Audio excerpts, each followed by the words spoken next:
छठा, न्यायप्रियता। मानव समाज पशुओं के एक समूह के समान है यदि यह न्याय पर आधारित नहीं है। जंगल में शक्तिशाली की निर्बल पर विजय होती है तथा चीता हरिण का भक्षण करता है, परंतु न्याय मानव तथा सभ्यता का आलोक है। न्याय प्रत्येक व्यक्ति को अपना उचित भाग दिलाता है। वह शांति तथा एकरसता का जन्मदाता है। वह मानव को झगड़े तथा लूट खसोट से पृथक करता है। वह सबको काम तथा योग्यता प्राप्त करने के लिए बढ़ावा देता है। वह विकसित समाज का रक्षक है क्योंकि उचित पुरस्कार उसके द्वारा निश्चित रूप से प्राप्त होता है। वह अव्यवस्था तथा हिंसा के विरुद्ध मजबूत प्रतिरक्षात्मक प्राचीर है। न्यायप्रियता एक आधारभूत गुण है जिसे अपनी यथासंभव पूर्णता तथा आपको संवर्धित करना चाहिए। आपको प्रत्येक को उसका उचित भाग देना चाहिए। खेद का विषय है कि अन्याय चारों ओर इतना निरंकुश है कि सभी न्यायप्रियों को प्रतिदिन एक महान संघर्ष करना पड़ता है। हमारी सभ्यता अन्याय पर आश्रित है। हमारी संस्थाएं अन्याय से असुरक्षित है। हमारी संस्थाएं अन्याय से असुरक्षित है तथा अविश्वसनीय नींवों पर खड़ी है। हम उन नाविकों के समान हैं जो ठोस पृथ्वी के भ्रम से व्हेल मछली की पीठ पर उतर गए तथा जब भोजन बनाया तो वह हिलने लगी तथा तैरने लगी। हमारे सब राज्य तथा धर्मस्थान अन्याय पर आधारित विशाल भवन है। उनका निर्माण अन्याय के सीमेंट से हुआ है। वे अन्याय के ईंट पत्थर से बने हैं। अन्याय का ही रंग तथा साज सज्जा है। वे अन्याय के द्वारा ही प्रकाशित तथा गर्म किए गए हैं। वे अन्याय के द्वारा ही तार खचित तथा वातानुकूलित है। वह लज्जाजनक चेतावनी रहित सार्वभौम अन्याय के तुल्य है जो कि आज सारी पृथ्वी पर शासन तथा राज्य कर रहा है। इसलिए न्यायप्रियता इस सड़े गले समाज में आपको शक्तिशाली तथा पृथक कर देगी, परंतु आपको इससे हटना नहीं चाहिए। लोभ। न्यायप्रियता लोभ का आपकी आत्मा से उन्मूलन कर देगी। लोभ समाज में इस प्रकार परिव्याप्त है जिस प्रकार के चूने के पत्थर की गुफाओं में अच्युतास्म तथा निश्चुतास्म पानी से परिपूर्ण होते हैं। संग्रह प्रवृत्ति जो एक सीमा तक प्रशंसनीय है उसने अनुपातहीन विस्तार पा लिया है। पार्थिव वस्तुएं जो कि संपत्ति कहलाती है मानव व्यक्तित्व का गला घोट देती है। जिस प्रकार ऑक्टोपस अपने शिकार को नष्ट कर देता है, संपदा रूपी दैत्य ने हमारी आत्मा को अधिकृत कर लिया है तथा कोई धर्म उन्हें हमारे अंतर से निकालने की शक्ति नहीं रखता। विभिन्न देशों में लोग ईसा मसीह, बुद्ध, शिव अथवा अल्लाह की आराधना करने का अभिमान करते हैं, परंतु सभी देशों में वे सोने की पूजा करते हैं। जैसे कि बहुत पहले चौसर के वैद्य तीर्थयात्री स्वर्ण से विशेष रूप से प्यार करते थे। हम लोभवश कितनी ही बाह्य वस्तुओं का भार वहन करते हैं जो कि व्यक्तित्व के लिए अनावश्यक है बल्कि अहितकर है। वह जॉन ड्यू के शब्दों में बाह्य कर्मकांड के रोग से पीड़ित हैं। वे तत्पर स्त्री पुरुषों के समान गुण तथा बुद्धि का विकास नहीं करते। अच्छी साज कसे घोड़े के समान लोभ से हमें सदा दूर रहना चाहिए तथा उसे लांछित करना होगा, क्योंकि यह तत्परता तथा सामाजिकता इन दोनों आधारभूत गुणों को क्षति पहुंचाता है। यह चरित्र की सरलता तथा गंभीरता को नष्ट कर देता है, क्योंकि धन लोलुप सदा अपने संग्रह को बढ़ाने के उपायों तथा योजनाओं से परिपूर्ण रहता है, सपने लेता रहता है। ठीक उस प्रेमी के समान जो सदा अपनी प्रेयसी के विषय में विचार तथा कल्पना में खोया रहता है। लोभ सामाजिकता को नष्ट करने वाला है, क्योंकि ईमानदार व्यक्ति कभी पूंजीपति नहीं बन सकता। कोई भी विशाल धनराशि अपने स्वतंत्र प्रयास से एकत्र नहीं कर सकता, चाहे वह पृथ्वी के किसी भी उर्वर क्षेत्र में काम करे, चाहे वह सोने की खान हो अथवा मोतियों के स्रोत हों। धन के बड़े बड़े कोष निर्मित नहीं होते, छीने जाते हैं। गुंडों द्वारा धनाधिक्य का जन्म श्रमिक वर्ग के सशक्त शोषण तथा दमन द्वारा होता है। समाज में 3 वर्ग होते हैं। पहला, न्यायोचित पुरस्कृत, जो कि न तो शोषण करते हैं न शोषित होते हैं, तथा जो उतने ही प्रसाधन तथा सेवाएं प्राप्त कर लेते हैं जो कि उन्हें सहयोगी राष्ट्रमंडल में प्राप्त होगी। यह वह भाग्यशाली मध्य वर्ग है, चाहे नागरिक हो अथवा ग्रामीण, जो न तो अन्याय करता है तथा न ही अन्याय सहता है। दूसरा वर्ग है जो कि धनी, जमींदार, पूंजीपति, बिशप, अफसरों तथा व्यापारियों का, सिने अभिनेता अभिनेत्रियों का, बॉक्सरों तथा अन्य ऐसे जिनको अपने न्यायोचित भाग से अधिक का धन प्राप्त होता है। ऐसे लोग लोभी शोषक होते हैं। तीसरा वर्ग उन लोगों का है जो कि निर्धन, अल्पाहार पाने वाले श्रमिक वर्ग, किसानों, क्लर्कों तथा अन्यों का है, जो कि अपने समाज द्वारा उत्पादित धन का अपने न्यायोचित भाग से न्यू पुरस्कार प्राप्त करते हैं। यह बहुत संख्यक शोषित वर्ग है। अब वह व्यक्ति धन एकत्रित करना चाहता है और शोषण करने वालों के साथ सम्मिलित होना चाहता है। वह लोभ का दोषी है। दूसरा वर्ग लोभ में डूबा हुआ है। यह लोभ में अपन्यस्त है, लोभ में उत्पन्न हुआ है तथा लोभ द्वारा ही पालित पोषित है।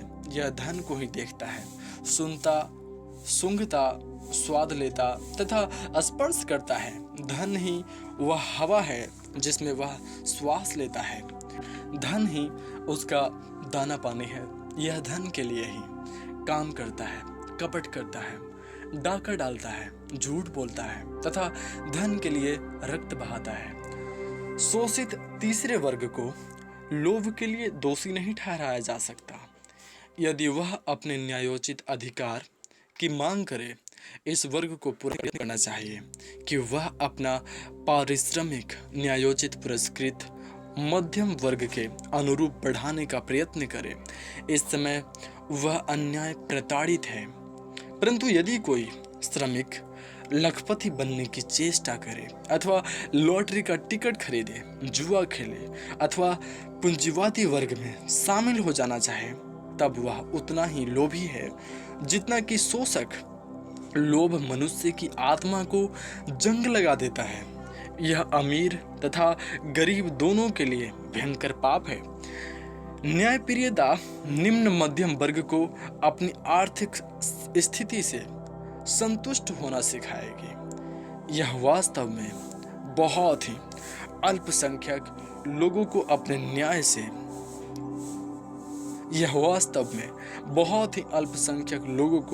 अपने अन्याय से हस्तगत लाभों का परित्याग करने के लिए तथा संपत्ति को दान करने और समाजवाद की सेवा में लगाने के लिए उत्साहित करती है।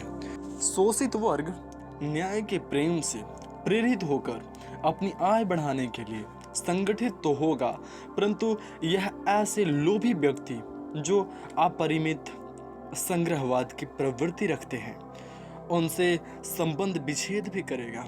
लोभ ऐसे श्रमिकों को जुआ खेलने के लिए विवश करता है, अथवा वे पूंजीपतियों के पाप के साझेदार बन जाएंगे, अथवा श्रमिक संगठन का शोषण करेंगे या चोरी से घात लगाने, जालसाजी, बटुआगिरी, अपहरण, जिसके द्वारा काफी धन उड़ाया जा सके। यदि वह अपनी अधिक संपत्ति एकत्र करने की महत्वाकांक्षा पूरी नहीं कर पाते, तो वे दिन रात दुखी और खीन रहते हैं। प्रगतिवादी आंदोलन। लोभ सदा प्रगतिशील संस्थाओं को महान क्षति पहुंचाता है। इस दोष से मुक्ति नए आंदोलनों के जन्म तथा विकास के लिए एक आवश्यक स्थिति है। जिस प्रकार वर्षा फसल के लिए अनिवार्य है, धर्म तथा राजनीतिक नेताओं को दैवी संदेश वाहक की तरह कहना चाहिए। चांदी अथवा स्वर्ण मेरे पास नहीं है, वह किसी देश में भी अधिक धन नहीं कमा सकता, क्योंकि उसे बहुत सा समय मुफ्त प्रचार में, निर्वासन तथा आलोक ग्राह्यता में व्यतीत करने के लिए बाध्य होना पड़ता है। यदि सभी प्रचंड, उग्र, उत्सुक युवक लोभी हो जाएं, तो प्रगतिशील आंदोलनों का आरंभ कौन करेगा? यदि सभी लोग स्वर्ण को हाथ से पकड़ेंगे, तो सत्य तथा न्याय की सेवा कौन करेगा? इन दिनों सभी योग्य व्यक्ति अपने गुण पूंजीवाद की सेवा में विक्रय कर देते हैं, क्योंकि वही उन्हें अधिक वेतन तथा आकांक्षित विषय सुख प्रदान कर सकता है। वह अपनी प्रतिभा रोल्स रॉयस कारों तथा मूल्यवान सिगारों और शराबों को प्राप्त करने के लिए बेच देते हैं। लोभ संसार को कितने ही सूक्ष्म पैगंबरों, धर्म प्रवर्तकों तथा क्रांतिकारियों से विहीन कर देता है। प्रत्येक पीढ़ी के युवक उत्साहियों की अल्पायु में मृत्यु अत्यंत अधिक है। उनकी आत्माएं सत्य तथा स्वातंत्र्य के साम्राज्य में जन्म लेती है, जबकि उनके शरीर 20 वर्ष की अवस्था प्राप्त कर लेते हैं। परंतु अगले 10 वर्षों में सभी ऐसी आत्माओं का या तो गला घोट दिया जाता है अथवा वे लोभ के द्वारा मृत्यु की गोद में सुला दी जाती है। पुष्ट शरीर ऐसी लाशों के समान है जिनमें पूंजीवाद के घृणित कीड़े व्याप्त रहते हैं। ऐसी मृत आत्माएं उतनी ही बहुसंख्यक है जितने की पूंजीवाद के प्रतिभाशाली कृतदास, जिन्होंने निर्धनता में जन्म लिया किंतु धनी होकर मरे। इसलिए यदि नए आंदोलनों का जन्म लेना है तो गुणी युवकों को लोभ को जीतना होगा तथा सादा जीवन व्यतीत करना होगा। यदि पेट्रोर्क, लूथर, रूसो, ब्लॉकी और मार्क्सेन धन चाहा होता तो आधुनिक संसार मध्यकालीन दलदल से किसी प्रकार भी न निकल पाता। लोभ बड़े आंदोलनों के जन्म को रोक देता है तथा इनके विकास में बाधा बनता है।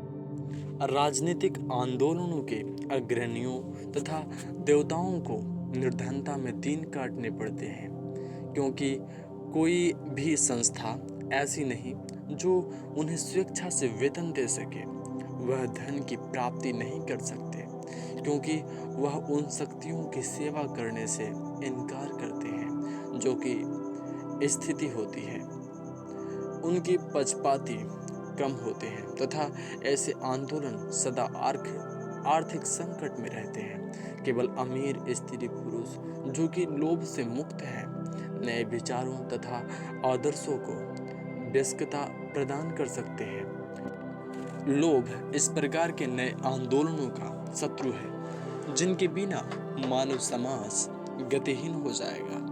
यह ऐसे सभी आंदोलनों को नष्ट तथा विशृंखल भी कर सकता है, जबकि वे शक्ति में विकसित हो जाते हैं तथा लाखों उनके अनुगामी हो जाते हैं। राज रोग, टीबी तथा इन्फ्लुएंजा आदि के कीटाणुओं के समान लोभ सदा वातावरण में रहता है, जो सदा उनकी आत्मा पर झपटता है, जो कि स्वार्थ तथा आत्मलिप्सा से निर्बल पड़ गए हैं। महान आंदोलनों का बड़े शक्तिशाली स्त्री पुरुषों द्वारा नेतृत्व होता है, जो कि नेता कहलाते हैं। ऐसे नेता हैं आर्च बिशप, पादरी, लोकसभा के समाजवादी सदस्य, ट्रेड यूनियंस के अधिकारी, श्रमिक संगठनों के अधिकारी, समाजवादी संपादक, लेखक एवं वक्ता तथा अन्य राजनीतिक, आर्थिक तथा धार्मिक संगठित आंदोलनों के प्रमुख नेता। यदि ये नेता लोभ के सम्मुख हार जाएं, ये आंदोलन सदा सदा के लिए समाप्त हो जाएगा। ये लोग फिर मार्गदर्शक नहीं रहते बल्कि विश्वासघाती हो जाते हैं। वे अपने संगठन के निर्धन सदस्यों से अपनी सेवाओं के लिए धन खींचना आरंभ कर देते हैं। इस प्रकार बहुत से बिशप पादरी आराम तथा भोगासक्ति में रहते हैं। उस धन पर जो कि श्रमिक वर्ग ने करो 10 मांसों तथा स्वेच्छा से भेंटों के रूप में दिया होता है, वे झूठ बोलते हैं तथा लोगों को लूटने के लिए प्रार्थनाएं करते हैं तथा पाप क्षमा कर देते हैं। किसी देवता का आवाहन करेंगे या आपके स्वास्थ्य तथा सफलता के लिए कई अनुष्ठान करेंगे। टोने अथवा तावीज इत्यादि आपको देंगे। आपके खेतों अथवा मोटर कारों को आशीर्वाद देंगे अथवा वर्षा तथा विजय के लिए प्रार्थना करेंगे या इसी प्रकार का कोई मूर्खतापूर्ण छल करेंगे जिससे कि निर्धनों के श्रम से उत्पन्न धन पर भोग विलास का जीवन बिताया जा सके। सभी युगों के वादी इस प्रकार के हैं तथा इसी प्रकार के रहेंगे भी। ऐसे लोग धोखे तथा अंधविश्वास पर फूलते फलते हैं। ये लोग दंभी, छली, कपटी, पाखंडी तथा धर्माभिमानी चोर होते हैं, जो कि आपकी आत्मा को तो आशीर्वाद देते हैं परंतु आपकी जेब काटते हैं। दाते ने क्रोध में चिढ़कर इस वर्ग के लोगों को कोसा।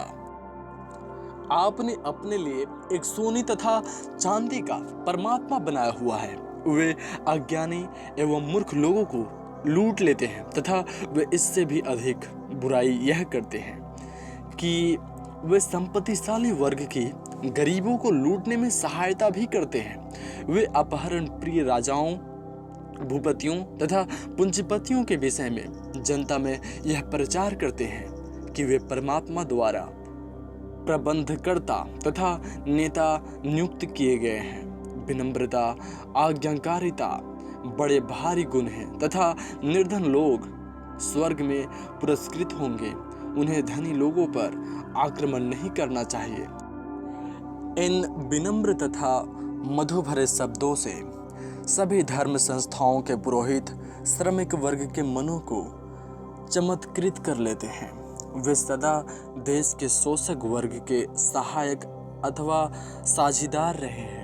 उन्होंने सदा लुटेरों के साथ लूट का माल बांटने का प्रयत्न किया है, बजाय इसके कि वे मंत्रणा पर संगठन के द्वारा अन्याय तथा दमन का विरोध करें। ऐसे लोग लोभी, आलसी, कायर, पेटू तथा पाखंडी होते हैं। ये मानवीय पाक दामन, महानुभाव, उलेमा, अभिसाधक सब एक ही सरीसृप वर्ग के हैं जिनकी भिन्नता केवल रंग तथा आवाज से ही की जा सकती है। लोभ उनके संगठन का एकमात्र बंधन है। लोभ ने गड़रिये के कुत्ते को भेड़ियों में बदल दिया। श्रमिक आंदोलनों में इसी प्रकार के दुष्ट पाखंडी परजीवी प्रकट हो जाते हैं। ट्रेड यूनियन के अधिकारियों से यह अपेक्षित है कि वे निर्धन श्रमिक वर्ग के हितों की रक्षा करें, परंतु वे स्वयं भारी भरकम वेतन लेते हैं और इस प्रकार अपने को तथा अपने बच्चों को पूंजीवादी वर्ग में सम्मिलित कर लेते हैं। एक पूंजीवादी की आय पाकर वे पूंजीवादी का मनोविज्ञान भी अपना लेते हैं तथा वे मध्यम मार्ग, वर्ग सहयोग तथा औद्योगिक शांति के समर्थक बन जाते हैं। उनकी सबसे बड़ी कोशिश अपनी नौकरी बनाए रखना है तथा वे उन भोले लोगों से घृणा करते हैं जिनके धन पर वे पलते हैं। वे श्रमिक वर्ग के धूर्त शोषक हैं, परंतु फिर भी उनके प्रतिनिधित्व का नाटक करते हैं। ठीक वैसे ही जैसे कि कसाई भेड़ के बच्चे का प्रतिनिधि बनना चाहे।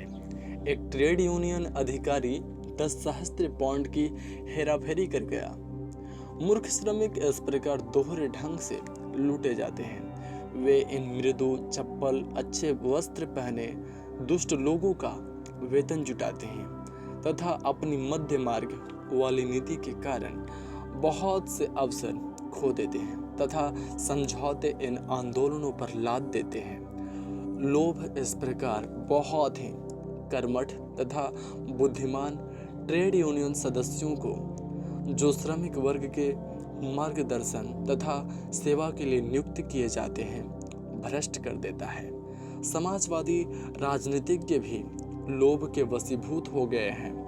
बहुत से समाजवादी नेता निर्धन पैदा हुए थे, परंतु अंत में धनी होकर मरे। उन्होंने अपनी पुस्तकें पार्टी के सदस्यों को बेच डाली अथवा उनसे अपने वक्तव्यों के लिए भारी पारिश्रमिक वसूल किया अथवा लेखकों, संपादकों के रूप में बड़े बड़े वेतन चाहे तथा कितने ही अन्य साधनों द्वारा धर्मोपार्जन किया। अतः इसमें कोई आश्चर्य नहीं कि वे समाजवाद की शीघ्र विजय में अपना उत्साह खो बैठे। वे वास्तव में पूंजीवादी हैं, क्योंकि वे शोषक वर्ग में से हैं। एक व्यक्ति की आय का परिमाण है जो उसकी राजनीति का घोतक होता है। एक समाजवादी नेता जो कि श्रमजीवी वर्ग में उत्पन्न हुआ, परंतु जो अपनी मृत्यु पर 15,000 पाउंड छोड़कर मरा, वह विश्वासघाती तथा मत परिवर्तक कहलाना चाहिए। आखिर यह धन उसके पास कहां से आया? वह एक पूंजीवादी के समान संपत्ति रखता हुआ उससे किस प्रकार भिन्न हो सकता है? उसका कैसे अधिकार है कि दूसरे शोषकों को लांछित करे, जबकि वह स्वयं अतिरिक्त मूल्य को हस्तगत किए हुए है? लोभ समाजवादियों को नगरपालिकाओं तथा सरकारी विभागों से संबंध रखने वाले आकर्षक पदों तथा नियुक्तियों के लिए प्रेरित करता है। किस प्रकार सरकारी अधिकार के नाम पत्र से उनके मुख में पानी आ जाता है, कैसे वे जॉन बर्नस तथा मिलरेड जैसे पूंजीपतियों जैसे पद पाने के लिए भागते हैं। किस प्रकार वह अपनी आत्मा तथा शरीर एक अल्पमत वाली सरकार के कठपुतली मंचियों के रूप में बेच देते हैं तथा जो कि कभी भी समाजवादी नीति का श्रीगणेश नहीं कर सकते। किस प्रकार वह राष्ट्रीय सह सरकारों के बनाने के लिए मंत्रणा करते हैं ताकि वह अपने पदाधिकार पर जब तक संभव हो जमे रह सके। लोभ इस प्रकार की तबाही तथा ध्वंस प्रगतिशील आंदोलनों में ला सकता है। इसलिए यदि आप धर्म राजनीति में सुधार लाना चाहते हैं तो पहले अपनी आत्मा को लोभ से विमुक्त करें। लोभ से बिल्कुल धो डालें ताकि यह पवित्र तथा विशुद्ध हो जाए।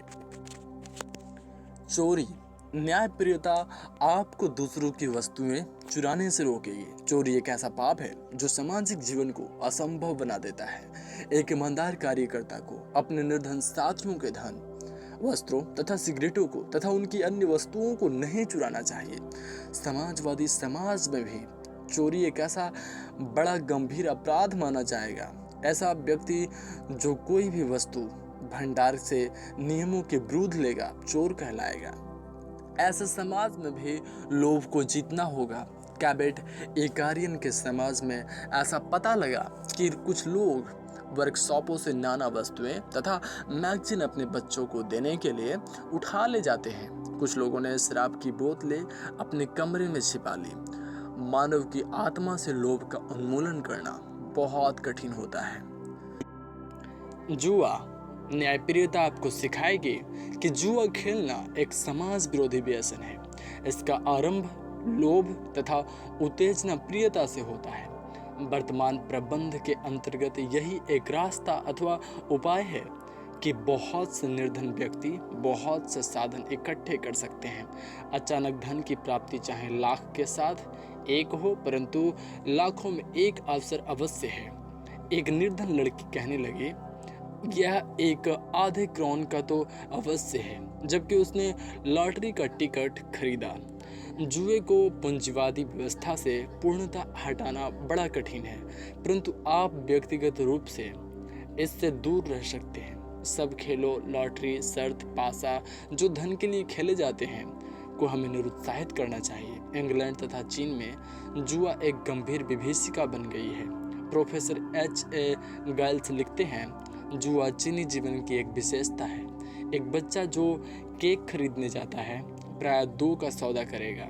वह अपना धन खोखे वाले के पास खो देगा, या तो 2 केक या कुछ भी नहीं। वहाँ प्याले में पासा फेंककर निर्णय करने की परिपाटी है। इसके कारण बहुत से घर उजड़ गए तथा इस वास्तविक अर्थों में राष्ट्रीय व्यसन के द्वारा कहीं अधिक विपत्ति आई जितना कि किसी अन्य कारण से। जुआ लोभ तथा निराशा का मिला जुला वातावरण बनाता है। एक जुआरी सदा एक बड़ी धनराशि की कल्पना करता रहता है जो कि कभी भी प्राप्त नहीं होती। श्रमिक लोग निर्धनता तथा असमानता हटाने के सीधे रास्ते से पथभ्रष्ट हो जाते हैं, क्योंकि आकस्मिक ऐश्वर्य की गुलाबी कल्पना से सदा आक्रांत रहते हैं। यदि वे किसी श्रमिक आंदोलन में नेता की स्थिति तक पहुंच जाते हैं तो वे उस लोभ को अवश्य अभिव्यक्त करेंगे जो जुए ने उनके हृदयों में उकसा दिया है। एक असफल जुआरी अंत में अपनी धन की लालसा, जो कि प्रति वर्ष बढ़ती चली गई है, पूरी करने के लिए श्रमिक आंदोलन का शोषण आरंभ कर देता है। जुआ सामाजिक दृष्टि से अस्वास्थ्यप्रद प्रथा है और सभी तत्पर निर्धन व्यक्तियों द्वारा इसका बहिष्कार करना चाहिए। मूर्खतावश हमें एक आकर्षक इंद्रधनुष की कल्पना के पीछे नहीं दौड़ना चाहिए कि समाजवाद की विजय के पश्चात हम सब धनी हो जाएंगे। आपका दैनिक कार्य, यदि आप लोभ के चंगुल में फंसे हुए नहीं हैं, तो आप एक ऐसा व्यापार अथवा पेशा ढूंढेंगे जो कि आपकी आत्माभिव्यक्ति तथा समाज सेवा के लिए साधन बन सके, चाहे आप इसके द्वारा अधिक धन न कमा सकें। आपका दैनिक कार्य केवल धन कमाने की गुलामी ही नहीं है, यह आपकी सामाजिक उन्नति में योगदान है तथा आत्म विकास का साधन भी। उस पुरुष अथवा स्त्री का जीवन कितना दुखपूर्ण होगा जो कि केवल धन कमाने के लिए एक अरुचिकर कार्य करने के लिए विवश है। मैं एक युवक प्राध्यापक को जानता हूँ जिसे साहित्य के साथ अत्यंत स्नेह था। उसे पढ़ाने में उसे कमाल हासिल था, परंतु उसका वेतन कम था, इसलिए वह अधिक धनार्जन के लिए वकील बन गया। मैं आपको बता देना चाहता हूँ कि वह व्यक्ति एक अपराधी है और वह वकील बनकर कभी प्रसन्न नहीं रह सकेगा। भले ही उसका जीवन अधिक सुविधाजनक तथा उसके खाने पीने, पहनने तथा निवास का कुछ अच्छा प्रबंध हो जाए। एक संगीतज्ञ जो वायलिन बजाने वाले के रूप में जन्म लेता है, वह कभी व्यक्तिगत रूप से प्रसन्न तथा सामाजिक रूप से उपयोगी सिद्ध नहीं हो सकता यदि वह एक समृद्ध व्यापारी अथवा सट्टेबाज बन जाता है। लोभ उपयुक्त व्यक्ति को उचित स्थान पर नहीं लगने देता। आजकल सब वर्गों में बहुत से लोग, चाहे वे गरीब हो अथवा अमीर, अप्रसन्न अथवा अशांत हैं क्योंकि उनका दैनिक जीवन रुचिकर नहीं। यह रचनात्मक प्रेरणा तथा व्यक्तित्व की आग्रहपूर्ण अंतःप्रेरणा है। इसलिए कभी भी यौनावस्था में इस प्रकार का प्रश्न न करें, किस प्रकार मैं अधिक से अधिक वेतन पा सकता हूँ, बल्कि आपका प्रश्न हो, किस प्रकार मैं वास्तविक अर्थों में प्रसन्न रह सकता हूँ और अधिक से अधिक समाज का भला कर सकता हूँ। फिर चाहे आपको कम धन भी क्यों न मिले, आपको अच्छा जीवन तथा आनंद प्राप्त होगा। संदेश वाहक का आवाहन। यदि आपने लोभ तथा विषय वासना को पूर्ण रूप से जीत लिया है तो आप अपना समय तथा शक्ति पूर्णतः प्रगतिशील आंदोलनों में लगाना चाहेंगे तथा उसके प्रतिदान के रूप में केवल भोजन, वस्त्र तथा उचित निवास स्वीकार करेंगे। आपको न तो पारिश्रमिक मिलेगा और न ही वेतन, आपको अपना जीवन अत्यंत सादा तथा सक्रिय सेवा में व्यतीत करना होगा। आप वक्ता, लेखक तथा प्रबंधकर्ता के रूप में कार्य कर सकते हैं। आप धन कमाने तथा अन्य सुविधाओं एवं आमोद प्रमोद का आनंद उठाने की बात नहीं सोचेंगे, जिसके साथ अन्य स्त्री पुरुषों का बहुत मोह है। आपका लक्ष्य केवल आत्मोन्नति तथा समाज सेवा होगा। यदि आप अनुभव करते हैं कि आपके अंदर कुछ करने की लगन है, तो आपको प्रेम तथा शादी को जहाँ तक हो सके टालना चाहिए। आप बुद्धिमानी करेंगे। यदि स्पिनोजा, मैल्ज़नी, लुइस मिचेल, स्पेंसर की तरह आप ब्रह्मचर्य को अपना लें अथवा देर से शादी करें, जैसे कि जॉर्ज फॉक्स तथा एल्सा ब्रांडस्टॉर्म ने की, आप बिना बच्चे के शादी को श्रेय देंगे या केवल एक बच्चे का परिवार रखेंगे, ताकि आप मानसिक विकर्षण से स्वतंत्र रहें तथा आंदोलन को आपके व्यक्तिगत भरण पोषण पर अधिक न व्यय करना पड़े। यदि आप शादी करेंगे तो किसी सामान्य लोभी स्त्री पुरुष की अपेक्षा विवेकशील उपदेशक को चुनें। इस प्रकार आप बड़े बड़े प्राचीन तथा आधुनिक बुद्धिवाद के दार्शनिकों, संतों की प्रथा को आगे बढ़ा सकेंगे, जो कि उन सब को पूर्णता प्रदान करती है। हत्या। न्यायप्रियता आपको प्रत्येक के जीने के अधिकार को स्वीकार करने के लिए प्रेरित करेगी। यह वास्तव में किसी पुरुष, स्त्री तथा बच्चे का आधारभूत अधिकार है। किसी को मत मारो।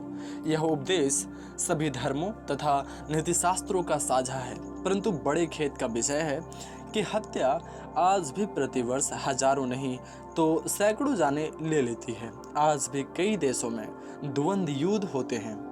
कुछ जातियों में पुत्री की हत्या खुलेआम अथवा छिपे रूप में व्यवहार में लाई जाती है।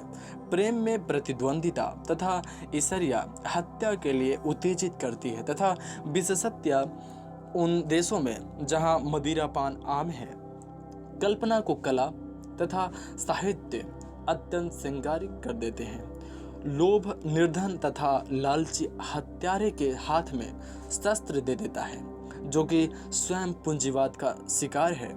हड़ताल करने वाले श्रमिक तथा निहत्थे आंदोलनकर्ता कई बार पुलिस तथा सेना द्वारा मार डाले जाते हैं।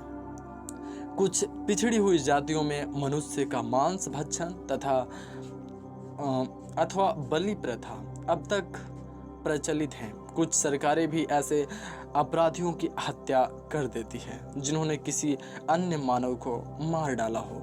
इस प्रकार कानून सम्मत हत्या न्याय अथवा सजा कहलाती है, परंतु कुछ मानवतावादी राष्ट्रों ने इस बर्बर प्रथा का त्याग कर दिया है। कुछ मोटर चलाने वाले पैदल चलने वालों की हत्या के अपराधी होते हैं। कुछ श्रमिक फैक्ट्री दुर्घटनाओं में मारे जाते हैं, जिसका कारण पूंजीपतियों का लोभ ही बनता है। सामाजिक तथा धार्मिक उपद्रव कई देशों में हत्यारों का कारण बनते हैं। फांसीवाद अपने कुछ राजनीतिक विरोधियों की छिपे छिपे अथवा खुले रूप में हत्या करवाता है। साम्राज्यवाद हत्या को प्रोत्साहन देता है तथा बदला भी हत्या द्वारा ही लेता है। इसी तरह पूंजीवाद लाखों को धीरे धीरे भूख से मारता है, अतः अल्पायु में मृत्यु का कारण बनता है। इस प्रकार चाहे शांति हो अथवा युद्ध, पुरुषों, स्त्रियों तथा बच्चों की हत्या की जाती है। परंतु क्या आप प्रतिज्ञा करते हैं कि हत्या करने में किसी तरह भी भागीदार नहीं बनेंगे? सब प्राण ले सकते हैं परंतु उसे लौटा नहीं सकते। 7वां जीव जंतु, ये हम नेक्स्ट पार्ट में देखते हैं।